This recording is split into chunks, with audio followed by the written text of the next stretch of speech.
Bonjour à toutes, bonjour à tous. Aujourd'hui, nouvelle vidéo sur la chaîne Le Garage PTS, vidéo qui va concerner un véhicule break familial qu'on n'a pas tellement l'habitude de croiser sur les routes, mais qui a priori a une très bonne réputation en image de marque, que ce soit en Europe ou en Amérique du Nord. Donc le véhicule présenté aujourd'hui est une Volvo, la Volvo V60 de deuxième génération. Donc la V60, quand vous avez l'acronyme V à l'avant du nom chez Volvo, ça veut dire variante ou break. Donc là on peut voir qu'on est sur une version break. Et cette dénomination existe depuis la fin des années 90 avec les V40 et V70. Et je vous laisse deviner que les équivalents berlines, c'était les S40 et les S70 de ces breaks que je viens de citer. Et là pour le coup, on a une version S60 qui sera une berline et une V60 qui sera une break.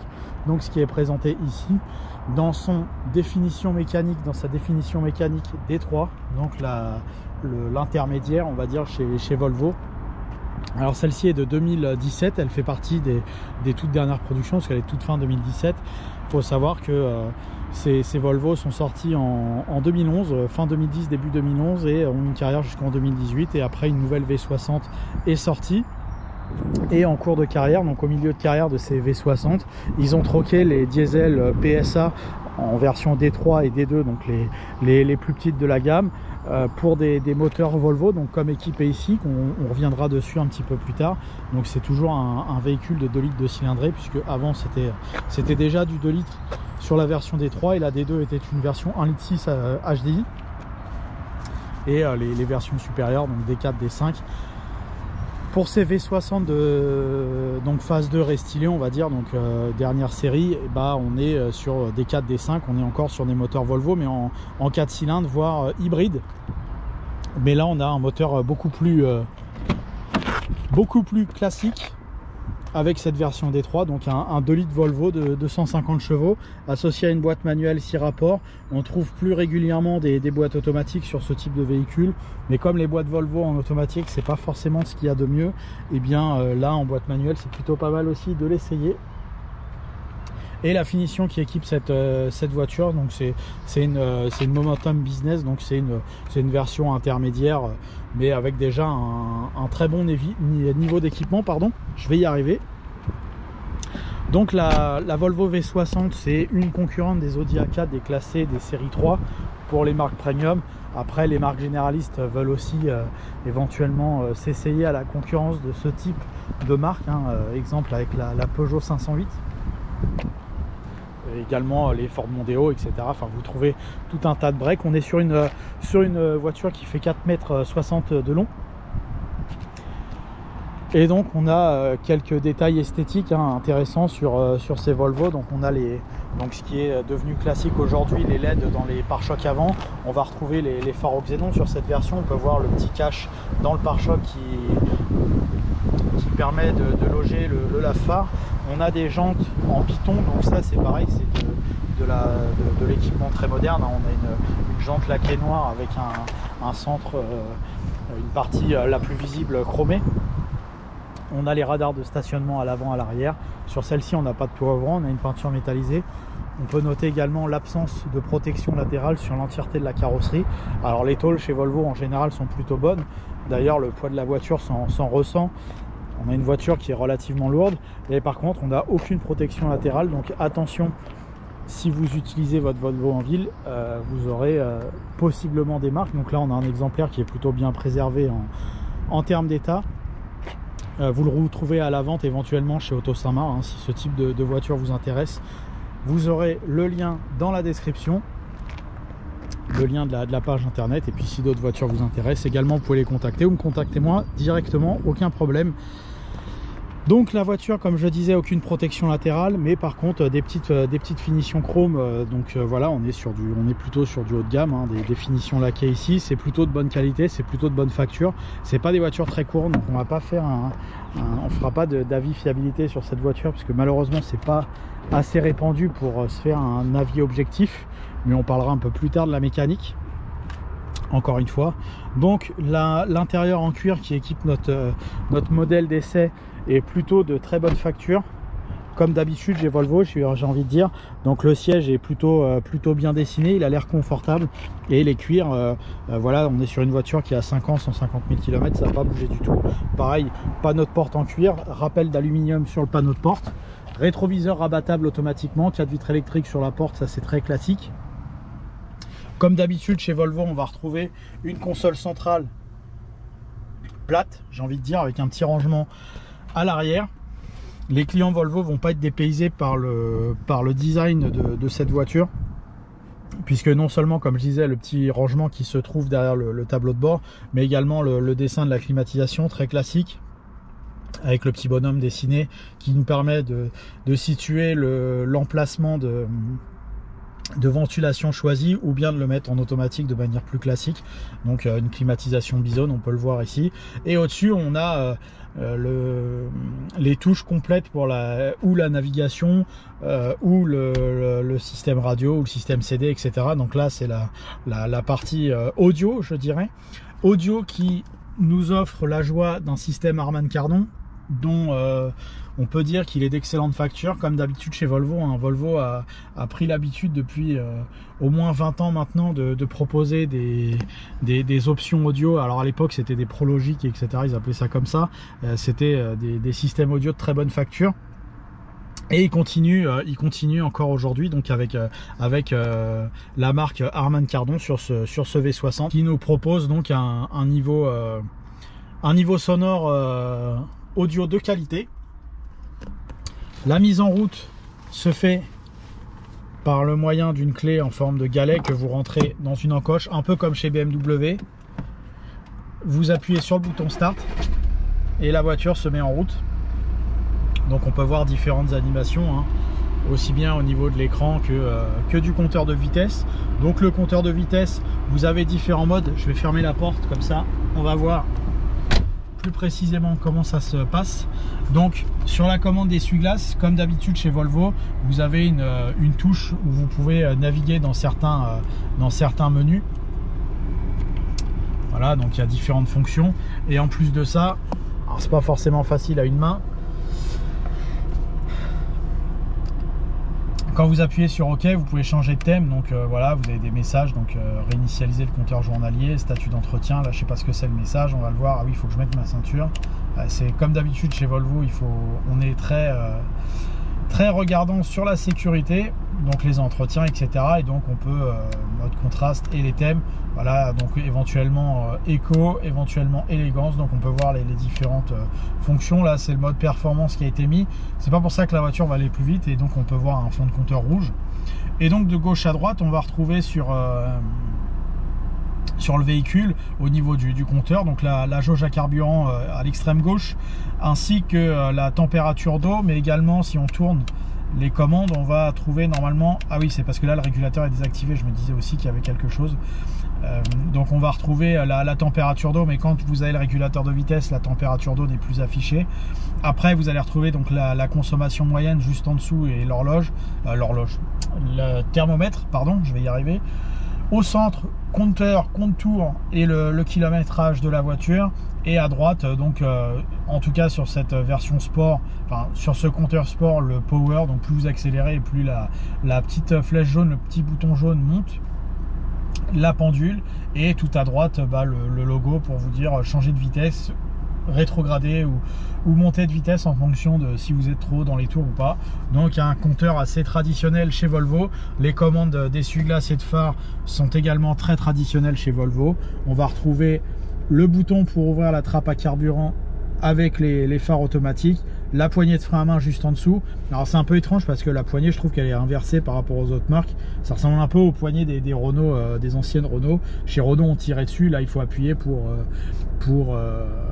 comment dirais-je, pour mettre le frein à main, et inversement pour l'enlever. Et tout en bas, la petite poignée qui se trouve ici, c'est l'ouverture du capot. C'est pareil, c'est au niveau du design très étrange. C'est un petit peu différent, c'est pas vilain. Donc voilà, ça c'est les quelques commandes du poste de pilotage.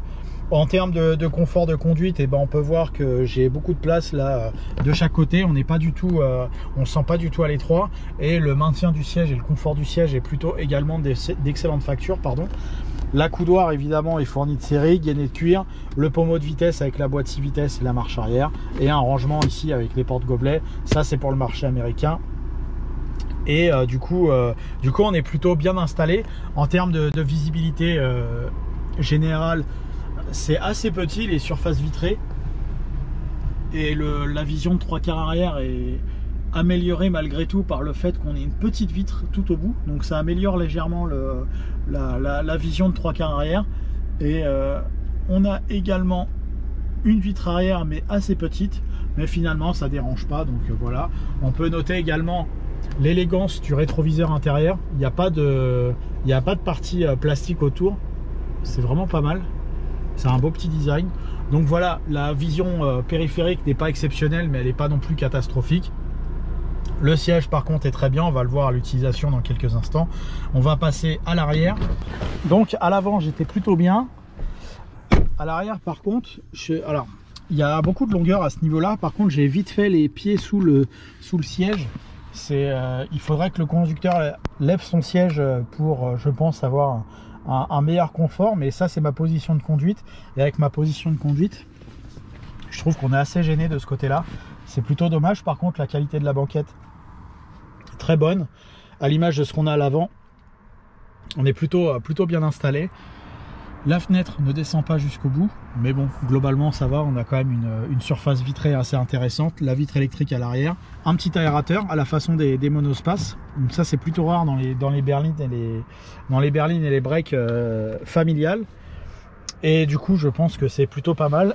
Donc ici vous avez un bouton pour rentrer ou sortir l'appui-tête, et j'ai l'impression que la coudoir ne sort pas, donc on peut pas mettre en mode. Et là comme ça, si j'appuie dessus, il faut d'abord appuyer sur le petit bouton pour pouvoir descendre. Voyez, vous avez ce petit bouton là, et cet appuie-tête là ressort ou rentre en fonction de comment vous appuyez sur l'appui-tête. Donc voilà, 5 appuis-têtes, 5 places, banquette arrière rabattable de tiers à 1 tiers. Ça c'est le grand classique de tous les véhicules. Une petite prise 12 volts ici. Là il n'y a pas de cendrier, c'est normal, on n'aime pas fumer chez Volvo. Petit rangement ici pour mettre une petite bouteille d'eau, une aumônière ici. Donc voilà, on est plutôt pas mal. Petit, malgré tout, petit dérangement vis-à-vis des pieds du passager arrière. C'est plutôt dommage, mais sinon pour le reste ça aurait fait quasiment du sans faute.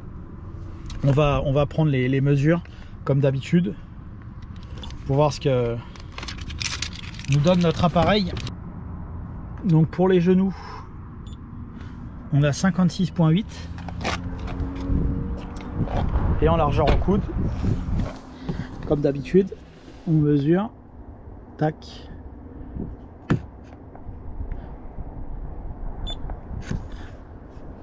137, 1m37 de largeur. Donc vous aurez un comparatif comme d'habitude en termes de dimension. La voiture est quand même assez grande, 57 cm, ça me paraît pas immense malgré tout. C'est plutôt décevant hein, pour un break Volvo qu'on imagine être une montagne de fiabilité. On a par contre 82 cm en longueur de coffre, et en largeur on va mesurer également, s'il veut bien. On a 97 cm, je crois que c'était comme la Xara, ça, en largeur de coffre. Mais le coffre est assez profond. Ce qui est dommage par contre pour un break, hein, si vous êtes acheteur de break, c'est à cause du design, l'ouverture du coffre est assez amputée. Donc ça c'est plutôt dommage. Et quand on resserre la tablette comme ça, on a l'impression que le coffre est assez petit. Finalement il y a 82 cm de long.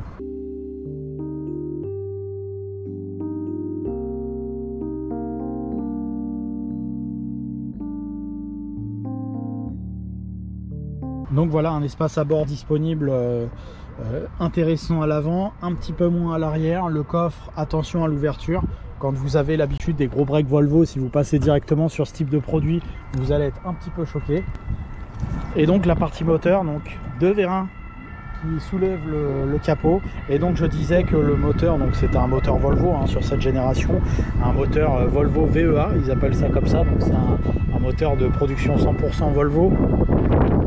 Une des caractéristiques notables de ce moteur par rapport à d'autres mécaniques.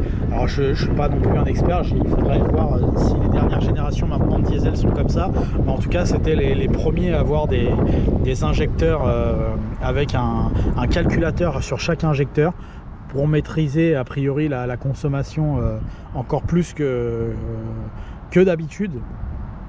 Donc il y avait cette spécification technique, donc un calculateur par injecteur au lieu d'avoir un calculateur qui commande une rampe d'injection, et ça permettait a priori d'avoir une injection plus précise. A priori on a un bilan fiabilité plutôt honorable avec ce moteur. On aurait quelques problèmes de vanne EGR par contre, donc également assez courant sur les diesels, mais celui-là il est peut-être a priori un peu plus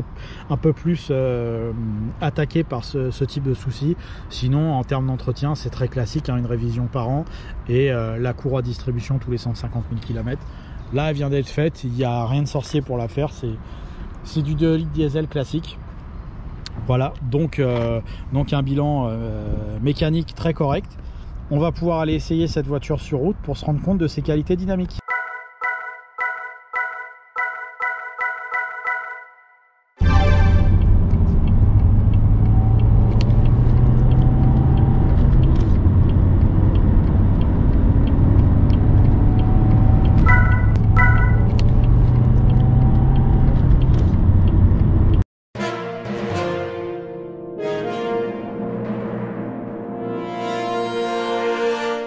Nous voici au volant de la Volvo V60. La clim va peut-être faire un petit peu de bruit au départ.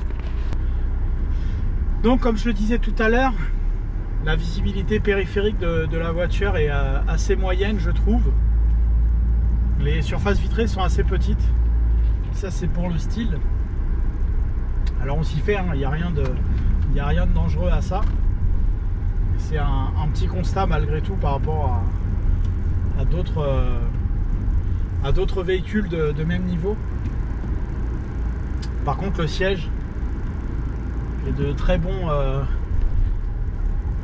facture, comme je le disais, ça se sent tout de suite, c'est plutôt bien. Ah, il y a beaucoup de monde, on va pas pouvoir faire le chemin habituel parce qu'ils ont fermé la route. Quelqu'un qui va me laisser passer? Je ne crois pas. Il doit y avoir un bel accident sur la droite qu'on ne verra pas. Là, merci messieurs dames.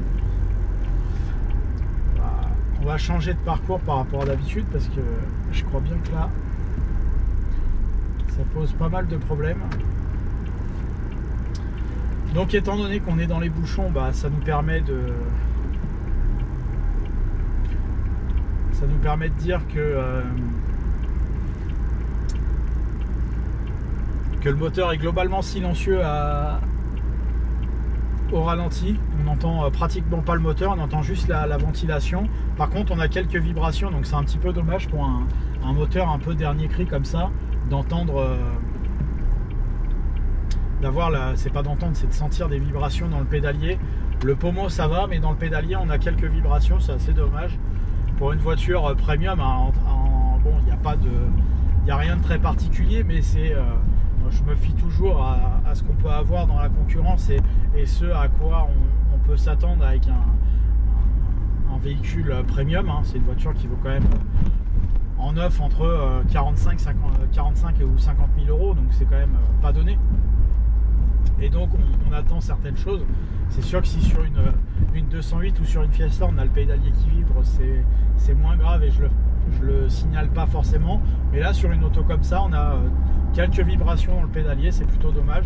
Ce qui tranche assez nettement avec le silence ressenti au ralenti. À l'accélération très légère, très léger niveau de bruit. Les gens sont perdus, le GPS les emmène n'importe où. Ils ne savent pas. Voilà, je m'en vais. La voiture paraît lourde, à l'accélération. Alors je sais que Volvo n'a pas réputation, en tout cas sur ses diesels, à faire des moteurs très énervés. Ils ont un agrément plutôt de père très tranquille, père de famille très tranquille, et ça se ressent avec cette voiture. Il faut vraiment la conduire vraiment sur le couple et en finesse pour ne pas ressentir de désagréments. Dès qu'on cherche à pousser, on sent que la voiture elle est lourde. C'est aussi un petit défaut qu'on peut signaler sur cette voiture. Alors les performances restent correctes, mais la voiture est assez lourde. Je pense qu'elle est plus lourde que la concurrence. Il faudrait que je vérifie les chiffres de poids, mais je pense qu'elle est plus lourde. Alors les matériaux sont de très belle facture, on est très bien installé. Les sièges doivent peser extrêmement lourd, mais ça se ressent. J'imagine que sur ces V60 là, les premières séries avec l'1.6 HDI là, 110 chevaux ou 115 chevaux en fonction de comment ils l'appellent, ça doit être assez catastrophique. Là avec ce 2 litres 150 chevaux, c'est vraiment le minimum syndical. Monsieur, vous avez la priorité. Pardon, madame.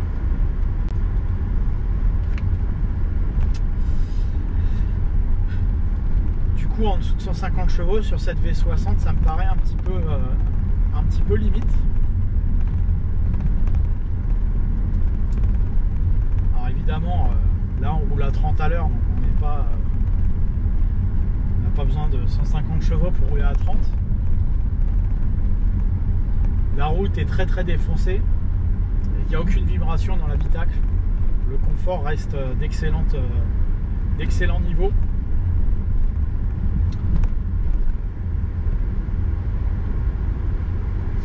Si on pouvait avoir accès à... En fait on fait plus ou moins le chemin à l'envers qu'on fait d'habitude sur les autres vidéos pour les habitués.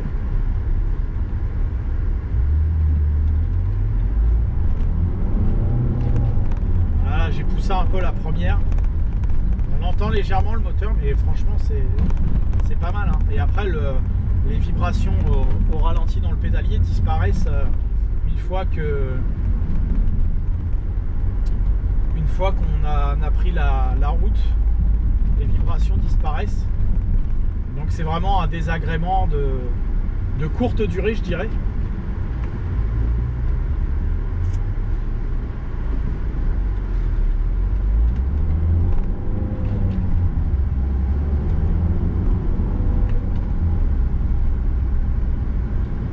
Et c'est vrai que on tente le dépassement, allons-y.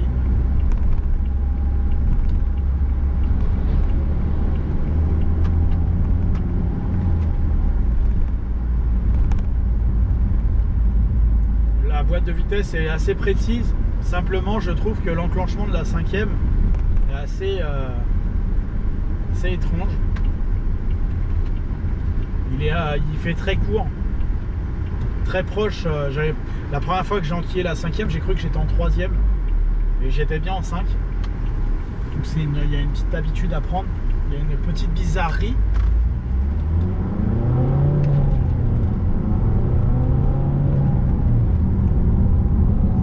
Voilà, après l'accélération est somme toute correcte hein. Il n'y a rien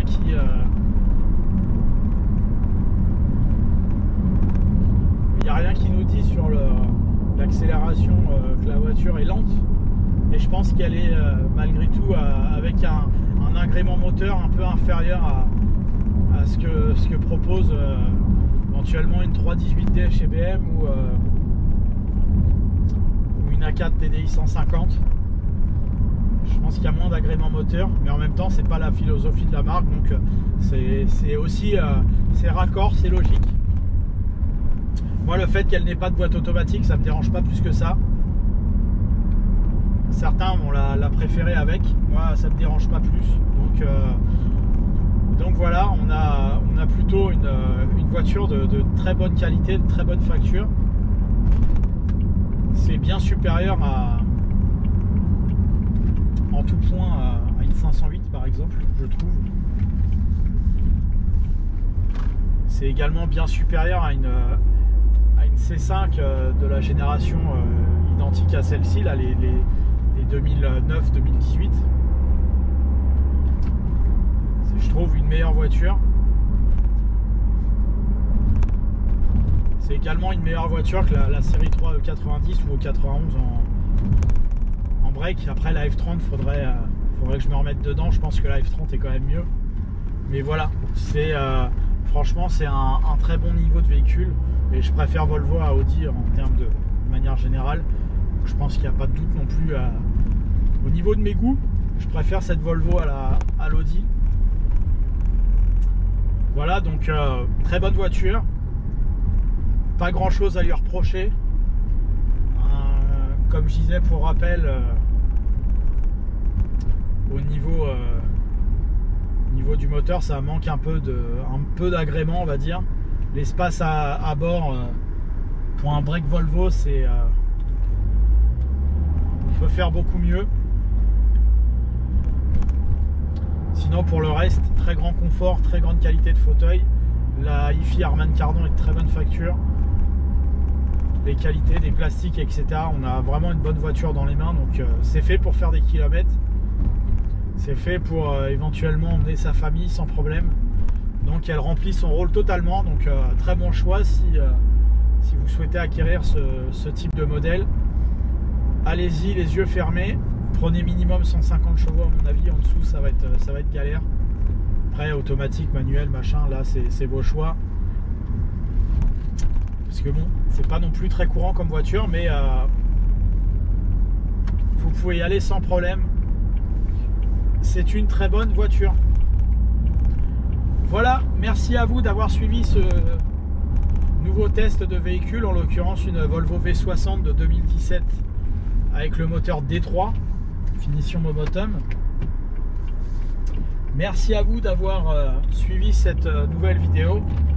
N'hésitez pas à vous abonner, à aimer, à commenter le Garage PTS sur YouTube, Facebook et Instagram. Merci à vous, à bientôt.